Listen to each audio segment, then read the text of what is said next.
Hello friends, He's risen!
Well, we have so much to celebrate at Easter time.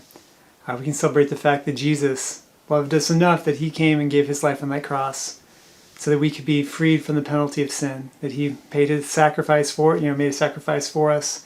And of course, the fact that He rose up from the dead and that He is victorious over the grave, and that now we as Christians can share in His resurrection and victory over sin and death. And that is an incredible thing, and it changed my life.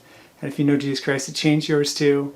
And so it is an exciting time. And it's the reason why we can have such joy, even when our world is so difficult and messed up right now. So I'm going to show you how to play this song for you guitar players out there. And I have actually on my website, I have the tab for this song that I've worked on. And you can use this in a couple of ways. First of all, if you just started looking to play guitar with yourself while you're singing, this has the chords written right across the top that I use. And these are really easy standard chords. And you can just strum along and play this song and sing it. Or also, this has the music and the tab for for what I just played, for the fingerstyle guitar arrangement. And so if you're ambitious and you want to work on this a little bit, you can work on this one. One thing that's great about this song is that it almost totally uses simple chords. Just a lot of G, C, and D in here, and there's a few chords that stretch out a little bit, but really the chords are pretty easy. The trick is, of course, picking it and then playing it fast, but the trick to learn that is just to learn it slow. So a few things about this. One is that I'm using a drop D capo, which I often use in my songs, and that leaves the top string open. And so that means I can have a low note on my D chord there because it does not cover the top string.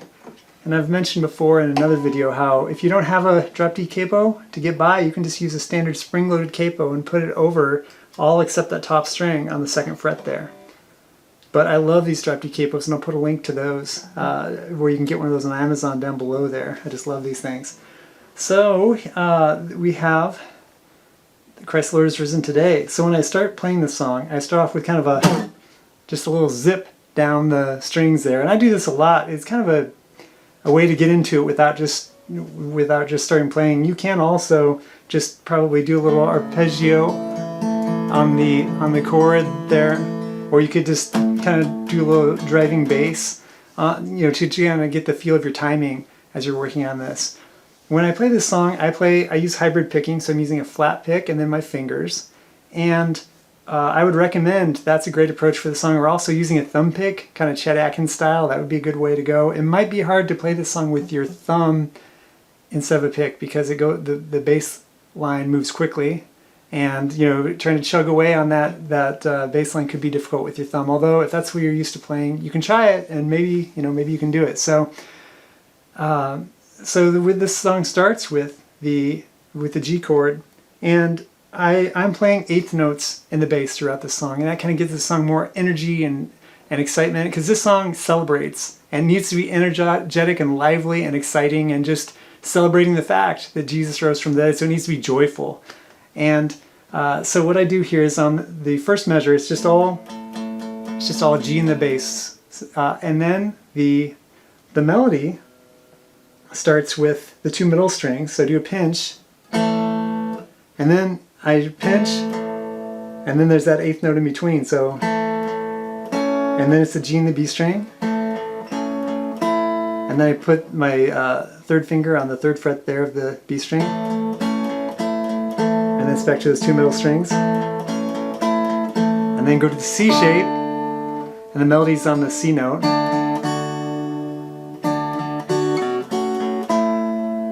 So let me do that again.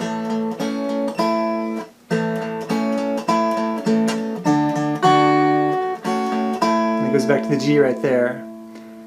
And then we go to an E minor chord here. But I'm playing the bass. The bass is actually a B. And I do that because with the dropped E chord, I don't have that. I don't have my normal bass note for my E minor chord there. So I'm going to go. And so that the melody walks up the B string there, and then it says the B, C, D, and then the G.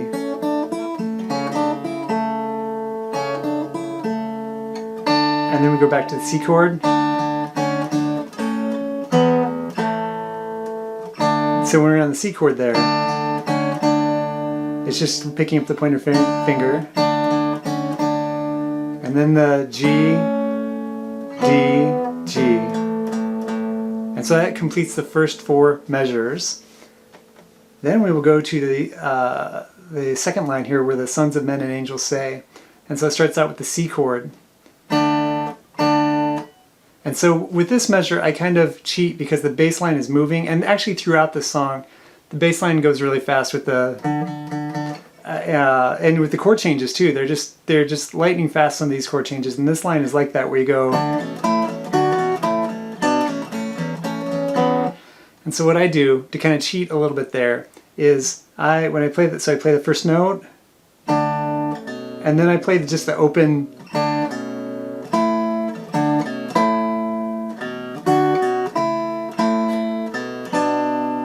And so I'm kind of doing an open note in between, and you can get away with that in the song where you're kind of picking up the chord. And so you've got those open notes, but you don't really hear that they're open. That the eighth note is just kind of keeping time. And so this is going to go C, G, C with the note on, with the melody up on the high E, and then back down to the G, C, G, C, G, and then A minor, and then G. And this time I'm playing this D slash F sharp chord with the F sharp in the bass, and the melody is on the G string there. And then we go to the Alleluia part, and so it's G, but when I play G I use these two fingers up here so that I can walk the melody up down here.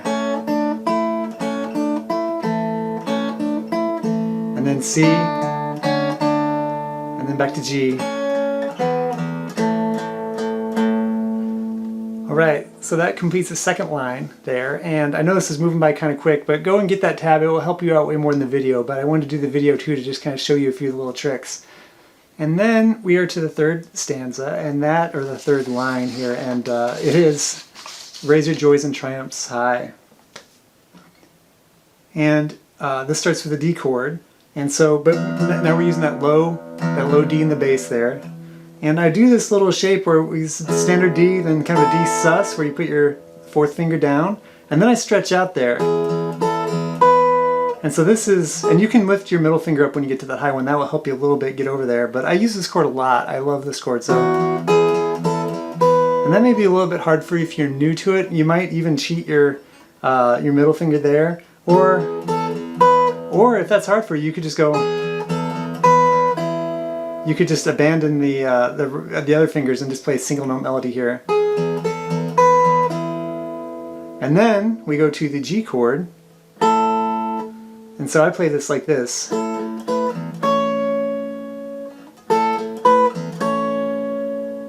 And probably the best way to do this would be like this. So if you start with the pointer finger up here, the third or the second finger down the bottom string. And that's a stretch there. That's probably the hardest part of the song, is getting in, or one of the hard parts of the song, getting into that.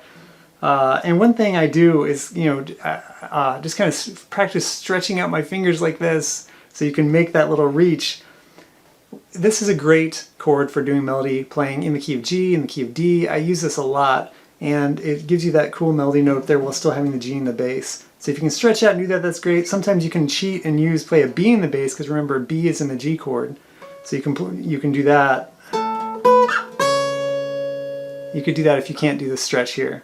So triumph sigh. And then we're back to the Alleluias, and so this is starting with the D chord.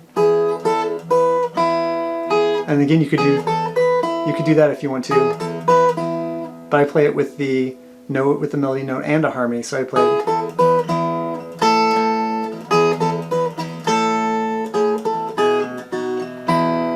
Alright, so let me look at that again. That's and so now we go to this A chord, which is not in the key of the song technically, but that's the chord there. So,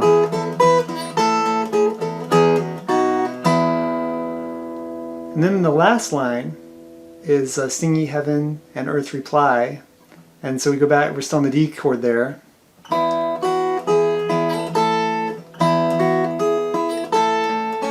And then the C, and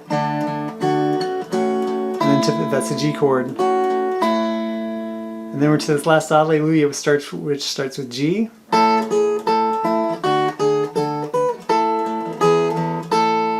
I'll play it again.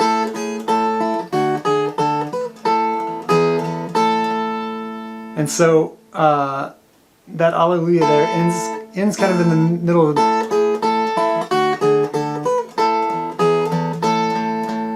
And so what I do there is, well, there's a couple things I do depending on where I'm going in the song. I put in kind of a half measure in. I just need a little bit of time to vamp on that chord before we go back into the melody again. But a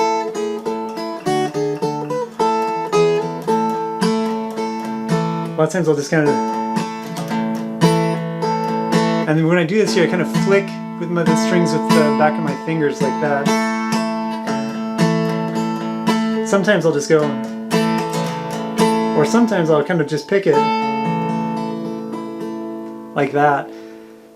A lot of times on the second verse, to kind of change it up, I'll play it without so much of a driving bass feel and with a little bit of just chord arpeggio kind of thing happening. Now, when the song is moving this fast, there's not a lot of arpeggio stuff you can do, because a lot of times the chord is changing like every quarter note.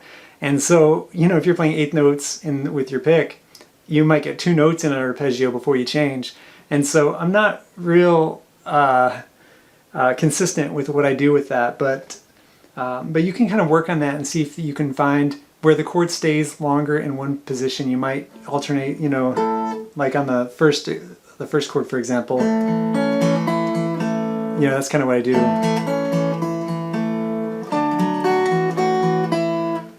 And that would kind of depend. I would recommend using if you're going to try to do something like that to alter it a little bit for a second verse, use a picking pattern that you're comfortable with. I mean, if you do Travis picking, you might try that. If you do some arpeggios or something, you might work with that. So, but then I have, another thing is that in between the verses, a lot of times I'll do another little zip down the fretboard just to kind of turn it around again.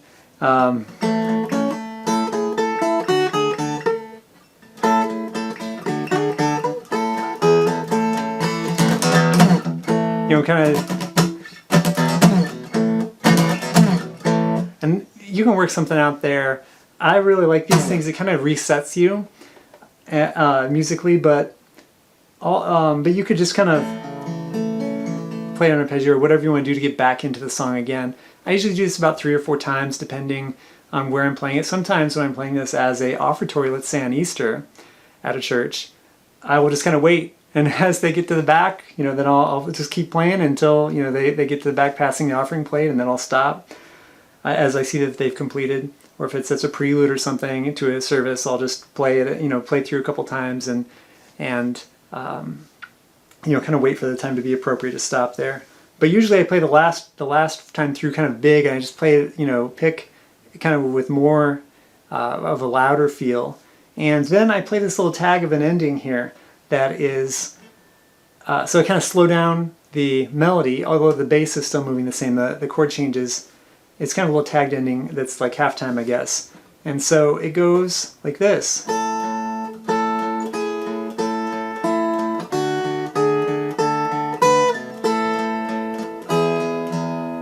And so it's the same as the last couple measures of the normal song. It's just that there's just extra bass notes between each melody note.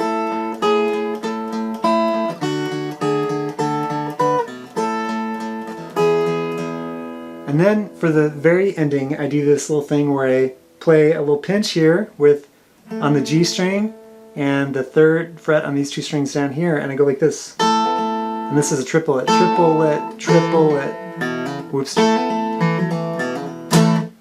And so that's just kind of a hammer on the G string there. And I end with a big chord at the end.